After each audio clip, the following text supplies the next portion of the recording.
बरसाना गांव के बाहर एक बहुत पुराना मिट्टी का घर था। दीवारों में बड़ी बड़ी दरारें थीं और छत पर टाट बंधा हुआ था। बारिश होती तो पानी टपक टपक कर फर्श भिगो देता। सर्दी आती तो ठंडी हवा सीधी अंदर घुस जाती। उसी घर में रहता था रामेश्वर शर्मा का परिवार, उनकी पत्नी सीता देवी और उनका इकलौता बेटा अमन। रामेश्वर कभी शहर की एक बड़ी फैक्ट्री में मशीन ऑपरेटर थे। पूरे गांव में लोग कहते थे, रामेश्वर जैसा मेहनती आदमी कहीं नहीं मिलेगा। सुबह अंधेरे निकलते और रात को थके बदन से लौटते, लेकिन चेहरे पर हमेशा संतोष रहता। लेकिन एक रात किस्मत ने ऐसा वार किया कि उनकी पूरी जिंदगी पलट गई। फैक्ट्री में मशीन का भारी पुर्जा फिसलकर सीधे उनके पैर पर गिरा। हड्डियां चकनाचूर हो गई। कई महीने अस्पताल में रहे। फैक्ट्री वालों ने इलाज के नाम पर थोड़े पैसे दिए और फिर साफ कह दिया कि अब वे काम के लायक नहीं रहे। उस दिन के बाद जैसे उस घर की रोशनी बुझ गई। सीता देवी ने आंसू पोंछकर घर चलाने की जिम्मेदारी उठा ली। सुबह सुबह दूसरों के घरों में झाड़ू, बर्तन, कपड़े धोना, फर्श पोंछना। कई बार गालियां भी सुननी पड़ी, कई बार बिना पैसे के लौटा दिया गया। लेकिन बेटे अमन के सामने कभी रोई नहीं। अमन बचपन से ही सब समझता था। 5 साल की उम्र में माँ के पीछे पीछे काम पर जाता। कभी किसी आंगन में बैठकर खेलता, कभी किसी को पानी पकड़ाता।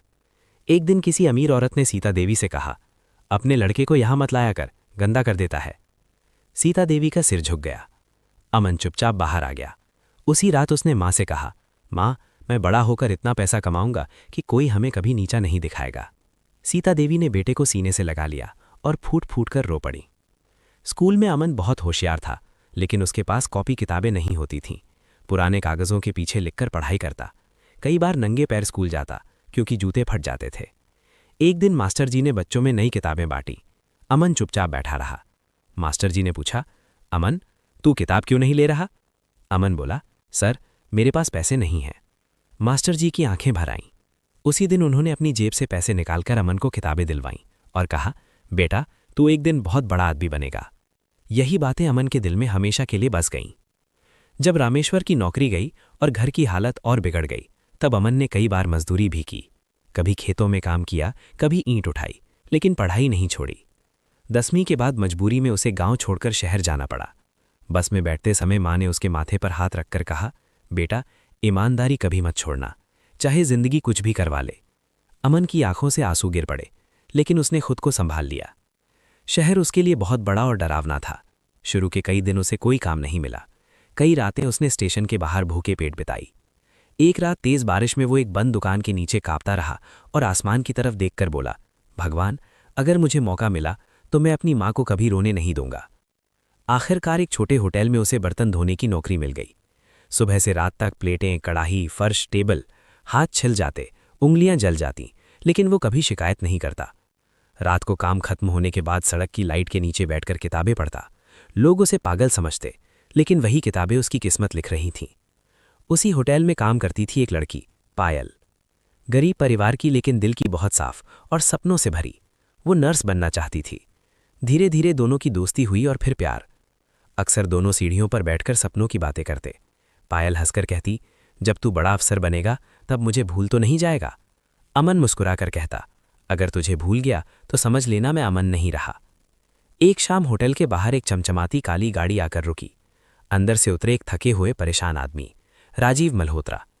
उनकी कंपनी मल्होत्रा इंडस्ट्रीज कभी शहर की शान थी, लेकिन अब 5 करोड़ के कर्ज में डूब चुकी थी। वो फोन पर चिल्ला रहे थे, अगर 3 दिन में पैसे नहीं मिले तो बैंक फैक्ट्री सील कर देगा।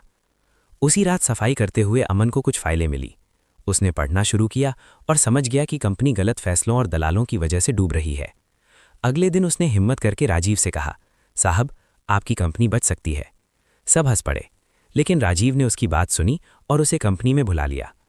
कंपनी में राजीव का चचेरा भाई विक्रम भी था, जो अंदर ही अंदर कंपनी हड़पना चाहता था। उसने अमन के खिलाफ साजिश शुरू कर दी। अपमान, गलत फाइलें, झूठी शिकायतें। लेकिन अमन चुपचाप मेहनत करता रहा। धीरे धीरे कंपनी संभलने लगी। इसी बीच गांव से खबर आई, माँ बहुत बीमार है, ऑपरेशन जरूरी है। अमन दौड़ता हुआ अस्पताल पहुंचा। माँ बेड पर लेटी थीं, नली लगी हुई थी।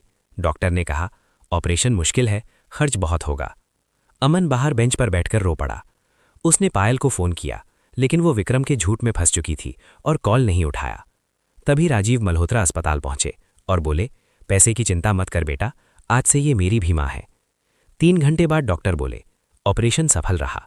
अमन जमीन पर बैठकर रो पड़ा। कुछ दिन बाद पायल को सच्चाई पता चली।